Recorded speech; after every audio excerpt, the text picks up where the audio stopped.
RS यूनानी pharmacy, गुर्दे, पित्ते में पथरी और दोबारा पथरी ना होने का किया जाता है मुकम्मल इलाज। Bahadurpura x road. रब्त करें 9390610436 पर।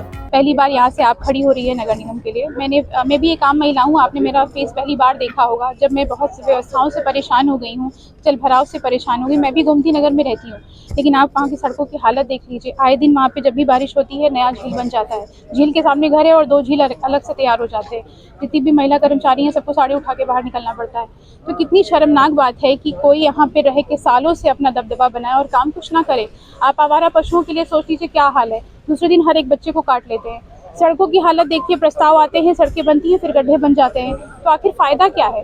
तो मैं आम जनता के लिए उतरी हूँ। जो आम जनता की प्रॉब्लम्स हैं जो वो कर रहे हैं उन्हें मैं ठीक करने के लिए उतरी हूँ। तो मेरा बस इतना ही मुद्दा है। आमतौर पर मैम ऐसा माना जाता है जो बहुत ज़्यादा आम जनता के मुद्दों पर बातचीत करते हैं वो उम्मन सफल नहीं हो पाते हैं और दूसरे तरह की बातें करने वाले आम जनता सफल होते हैं। देखिए तोड़ क्या है? देखिए कोई तोड़ नहीं है।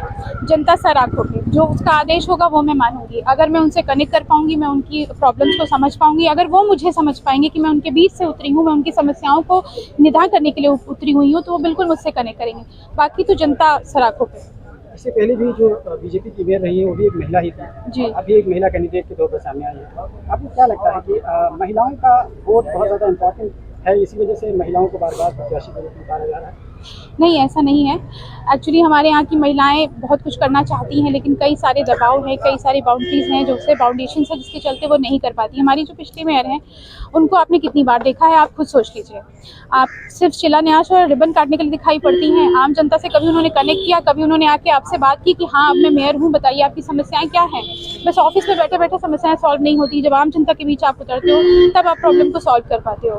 तो मेरी समस्याएं महिलाओं को लेकर पिंक टॉयलेट बने, बट वो कितने संचालित है आप खुद देख लीजिए। मैं कई बार यहाँ घूमती हूँ, मेरे लिए टॉयलेट की व्यवस्था नहीं है। आप छोटे छोटे बाजारों में जाइए, वहाँ कोई टॉयलेट की व्यवस्था नहीं, वहाँ पानी की व्यवस्था नहीं है। इसीलिए लोग मॉलों की तरफ भागते हैं, नहीं जाते हैं छोटी दुकानों की तरफ। तो ये जो महिलाओं के लिए चिकित्सा की व्यवस्था नहीं है, मोहल्ला चिकित्सा जैसे दिल्ली में मॉडल है, वैसा मैं लाना चाहती हूँ। क्योंकि महिलाएं जो घर से नहीं निकल सकती हैं, उनके लिए अगर ये व्यवस्थाएं नहीं होंगी तो वो कैसे काम करेंगी?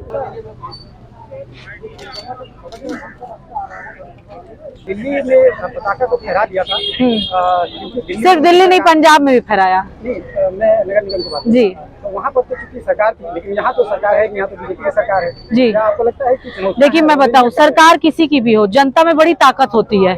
जनता सिर्फ काम देखती है, जनता झूठे वादे नहीं देखती है, जनता आपकी बातें नहीं सुनती है, जनता पोस्टर नहीं देखती है, जनता आपकी महंगी गाड़ी नहीं देखती है। जनता ये देखती है कि जब उसके दुख में कौन नेता आकर खड़ा हो रहा है। अगर उसके वार्ड में कोई दिक्कत है, उसके मोहल्ले में कोई दिक्कत है, तो कौन नेता आके खड़ा हो रहा है। सत्ताधारी पार्टियों से आप पूछ लीजिए, आप किसी वार्ड में चले जाइए, पूछ लीजिए उधर का पार्षद क्या उनके यहाँ उनके बिजली समस्या पे, उनके रोड समस्या पे, उनके गड्ढों समस्या पे, जल भराव हो जाता है उस पे आया था। अगर वो आया था तो मैं बात मान लूंगी कि सत्ताधारी पार्टी बहुत अच्छा काम कर रही है नगर निगम में। बहुत सही, इस पर बात कर लेते हैं। आपकी पार्टी के लोगों को बहुत परेशान किया जा रहा है। जी, देखिए जो सत्य होता है ना, उसको प्रूफ करने में, उसको साबित करने में बहुत कठिन परिश्रम लगता है। झूठ तुरंत मान लेती है पब्लिक, लेकिन सत्य को साबित करने में महीनों और सालों लग जाते हैं। और जब सत्य साबित होता है तब वो देश देखता है, विदेश देखता है, जैसे दिल्ली और पंजाब में पूरे देश और विदेश ने देखा है। केजरीवाल जी ने कहा कि मैं कट्टर ईमानदार हूं, अगर मैं भ्रष्ट हो गया तो दुनिया का कोई इंसान भ्रष्ट। कोई ईमानदार नहीं है। केजरीवाल जी ने ये कहा है अगर मैं भ्रष्ट हो गया तो इस देश में कोई ईमानदार नहीं है। बिल्कुल सत्य बात है। ठीक है। और मोदी जी जो ईमानदारी की बात करते हैं उसका क्या है? देखिए मोदी जी जो ईमानदारी की बात करते हैं वो मोदी जी का क्राइटेरिया है। हमारा क्राइटेरिया, हमारे शीर्ष हमारे केजरीवाल जी हैं।